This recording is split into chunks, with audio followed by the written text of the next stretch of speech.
Dear students, welcome to Learning Management System of GCU Lahore. Dear students, आज का हमारा topic है potassium dichromate as an oxidising agent. Potassium dichromate को हम as an oxidising agent use करेंगे। Last lecture में हमने potassium permanganate को यूज किया था। पोटेशियम डाइक्रोमेट साल्ट है डाइक्रोमिक एसिड का, और ये पोटेशियम साल्ट है। हम इसको KOH से रिएक्शन करवाएंगे तो ये K2Cr2O7 बन जाएगा। ये बहुत ही अच्छा ऑक्सीडाइजिंग एजेंट है और इसका कलर ऑरेंज होता है। डियर स्टूडेंट्स, अगर हम इसका कंपैरिजन करवाएं KMnO4 से कि KMnO4 और K2Cr2O7 में से स्ट्रॉन्ग ऑक्सीडाइजिंग एजेंट कौन सा है। याद रखिएगा, जितना रिडक्शन पोटेंशियल ज्यादा होता है उतना ही ऑक्सीडाइजिंग एजेंट स्ट्रॉन्ग होता है। अगर आपको इलेक्ट्रोकेमिकल सीरीज याद हो तो इलेक्ट्रोकेमिकल सीरीज में सबसे कम रिडक्शन पोटेंशियल लिथियम का है। तो लिथियम बहुत अच्छा रिड्यूसिंग एजेंट है और सबसे ज्यादा रिडक्शन पोटेंशियल फ्लोरीन का है +2.87। तो फ्लोरीन सबसे अच्छा ऑक्सीडाइजिंग एजेंट है। तो यहाँ पर भी हम इसके जो आइंस हैं, ये परमैंगनेट आइन और डाइक्रोमेट आइन, इनका रिडक्शन पोटेंशियल चेक कर लेंगे। जिसका रिडक्शन पोटेंशियल जितना ज्यादा होगा वो उतना ही अच्छा ऑक्सीडाइजिंग एजेंट होगा। जैसा कि देखें, रिडक्शन पोटेंशियल ऑफ परमैंगनेट आइन, इसमें ऑक्सीडेशन स्टेट मैंगनीज की +7 है, ये +2 हो जाती है, यानी रिडक्शन हो गई। जब ये रिडक्शन होती है तो इसका रिडक्शन पोटेंशियल आता है 1.51 वोल्ट। और जब हम डाइक्रोमेट को क्रोमियम में चेंज करते हैं, यानी +6 से +3 में आते हैं, तो इसका रिडक्शन पोटेंशियल है 1.33।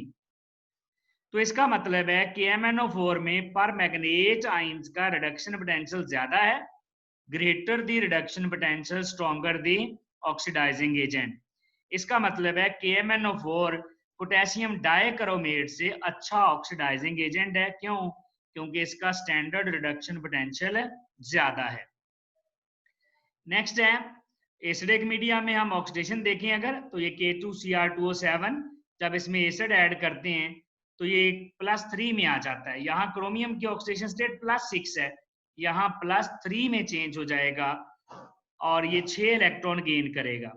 6 इलेक्ट्रॉन क्यों गेन करेगा? क्योंकि यहाँ 2 क्रोमियम है, क्रोमियम की ऑक्सीडेशन स्टेट +6 है, तो यहाँ पर 2 क्रोमियम है, 2 क्रोमियम +12 हो जाएगा और यहाँ 2 क्रोमियम +6 हो जाएगा, 1 +3 है, तो +12 से +6 6 इलेक्ट्रॉन का गेन हुआ है। अगर हम कलर में चेंज देखें तो K2Cr2O7 ऑरेंज कलर का होता है, जबकि Cr3+ ग्रीन कलर का होता है। तो अगर एसिडिक मीडिया में कलर ऑरेंज से ग्रीन हो जाए तो इसका मतलब है कि ये ऑक्सीडाइज कर दिया है इसने सब्सटेंस को और खुद रिड्यूस हो गया है, क्योंकि जब ये खुद रिड्यूस होगा तो इसका कलर ऑरेंज से ग्रीन होगा। अब K2Cr2O7 को हम as an oxidising agent use करते हैं but with H2SO4 acidic media में। तो हम H2SO4 क्यों यूज करते हैं? क्योंकि सल्फर अपनी हायर ऑक्सीडेशन स्टेट में है, ये ऑक्सीडाइज नहीं कर सकता इसको K2Cr2O7। सल्फर अपनी हायर ऑक्सीडेशन स्टेट में है, पहले ही सल्फर का ताल्लुक किस ग्रुप से है? 6 से, तो ऑक्सीडेशन स्टेट कितनी है यहाँ पे? +6। इसका मतलब है सल्फर की ऑक्सीडेशन स्टेट इससे ज्यादा तो हो ही नहीं सकती, यानी ये मजीद ऑक्सीडाइज नहीं हो सकता। अगर ये मजीद ऑक्सीडाइज नहीं हो सकता +6 से, तो इसका मतलब है हम इसमें K2Cr2O7 ऐड कर सकते हैं। HCl को यूज नहीं करेंगे, क्यों? HCl अपनी लोअर ऑक्सीडेशन स्टेट में है, जब K2Cr2O7 डालेंगे तो वो HCl को ऑक्सीडाइज करवा के क्लोरीन में बदल देगा। हमें K2Cr2O7 के साथ सल्फ्यूरिक एसिड यूज करना है, क्योंकि सल्फ्यूरिक एसिड खुद ऑक्सीडाइज नहीं होता, वो पहले ही अपनी हायर ऑक्सीडेशन स्टेट में है। अब इसको हम K2Cr2O7 और सल्फ्यूरिक एसिड को इनका जो कॉम्बिनेशन है उसको स्ट्रॉन्ग ऑक्सीडाइजिंग एजेंट कहते हैं। वजह क्या है? क्योंकि क्रोमियम अपनी हाईएस्ट ऑक्सीडेशन स्टेट में है, क्रोमियम की ऑक्सीडेशन स्टेट +6 है और ये क्रोमियम की सबसे ज्यादा वाली ऑक्सीडेशन स्टेट है। इसका मतलब है ये बड़ा स्ट्रॉन्ग ऑक्सीडाइजिंग एजेंट है। इसी तरह जितनी ऑक्सीडेशन स्टेट किसी भी एटम मॉलिक्यूल में, कंपाउंड में, सेंट्रल एटम की ज्यादा होगी, वो उतना ही अच्छा ऑक्सीडाइजिंग एजेंट होगा। Higher the oxidation state of the central atom, stronger the oxidising agent. Dear students, क्या ये रिड्यूसिंग एजेंट हो सकता है? No, it can never act as a reducing agent. क्यों नहीं हो सकता रिड्यूसिंग एजेंट? क्योंकि क्रोमियम अपनी सबसे हायर ऑक्सीडेशन स्टेट में है। रिड्यूसिंग एजेंट का मतलब क्या होता है? जो दूसरों को रिड्यूस करता है और खुद ऑक्सीडाइज हो जाता है। Reduces others but itself oxidised. जो दूसरों को रिड्यूस कर दे, खुद ऑक्सीडाइज हो जाए, that is called reducing agent. अब ये दूसरों को रिड्यूस करके खुद ऑक्सीडाइज नहीं हो सकता। क्यों नहीं ऑक्सीडाइज हो सकता? क्योंकि क्रोमियम की तो पहले ही सबसे हाई वाली ऑक्सीडेशन स्टेट है, उससे ऊपर वाली हो ही नहीं सकती। तो क्रोमियम अपनी हाईएस्ट ऑक्सीडेशन स्टेट में है, इससे मजीद ऑक्सीडाइज नहीं हो सकता। क्योंकि ये फर्दर ऑक्सीडाइज नहीं हो सकता, इसका मतलब है ये रिड्यूसिंग एजेंट भी नहीं हो सकता। क्योंकि रिड्यूसिंग एजेंट को दूसरों को रिड्यूस करके खुद ऑक्सीडाइज होना पड़ता है, ये फर्दर ऑक्सीडाइज नहीं होगा। ये स्टूडेंट, सबसे पहले हम अल्काइल बेंजीन को देखते हैं। अल्काइल बेंजीन की ऑक्सीडेशन करने के लिए हमारे पास अल्फा हाइड्रोजन होना चाहिए, जिसको बेंजिलिक हाइड्रोजन कहते हैं। बेंजिलिक हाइड्रोजन, ये जो कार्बन के साथ, बेंजीन के साथ डायरेक्ट कार्बन लगा होता है, वो बेंजिलिक कार्बन है, ये वाला। बेंजिलिक कार्बन पर अगर हाइड्रोजन है तो ऑक्सीडेशन हो जाएगी और ये जो कार्बन है ये COOH में बदल जाएगा। ये निटोलोइन है तो ये बेंजोइक एसिड में बदल गया COOH में। अगर हम इथाइल बेंजीन यूज कर लें तो देखें, इसमें भी डायरेक्ट कार्बन, जो बेंजिलिक कार्बन है उसके पास हाइड्रोजन है, इसका मतलब ये भी बेंजोइक एसिड बन गया। अब इसमें दो कार्बन थे, जो बेंजिलिक कार्बन है वो COOH में चेंज हो जाएगा और जो कार्बन बच गया वो कार्बन डाइऑक्साइड और वाटर में चेंज हो जाएगा। इसी तरह अगर हमारे पास आइसोप्रोपाइल बेंजीन हो तो देखें, बेंजिलिक कार्बन के पास H है, इसका मतलब बेंजिलिक कार्बन COOH में बदल जाएगा और दोनों मिथाइल जो है कार्बन डाइऑक्साइड और वाटर में बदल जाएंगे। इसी तरह हमारे पास ये एक बेंजीन रिंग है जिस पर 3 ग्रुप लगे हुए हैं, एक मिथाइल है, दूसरा इथाइल है और तीसरा आइसोप्रोपाइल है। क्या मिथाइल के पास ये बेंजिलिक कार्बन है? यस, डायरेक्ट लगा हुआ है, ये बेंजिलिक कार्बन है और इसके पास H भी है, ये COOH में चेंज हो जाएगा। इस बेंजिलिक कार्बन के पास भी H है, COOH, और इस बेंजिलिक कार्बन के पास भी H है, तो ये सारे ही COOH में बदल जाएंगे। जब तक बेंजिलिक कार्बन पर हाइड्रोजन होगा ऑक्सीडेशन होती रहेगी, लेकिन अगर बेंजिलिक कार्बन पर हाइड्रोजन नहीं है, जैसा कि इसमें देखें, ये बेंजिलिक कार्बन है, ये तीनों बेंजिलिक कार्बन नहीं है, वो नेक्स्ट कार्बन है, तो इसके पास कोई अल्फा हाइड्रोजन नहीं है, इसका मतलब है इसकी ऑक्सीडेशन नहीं हो सकती। स्टूडेंट्स, नेक्स्ट है अल्कोहल्स एंड एल्डिहाइड। अल्कोहल्स में for the oxidation of alcohols there must be an alpha hydrogen. Aldehyde के लिए नहीं, अल्कोहल्स के लिए अल्फा हाइड्रोजन होना चाहिए।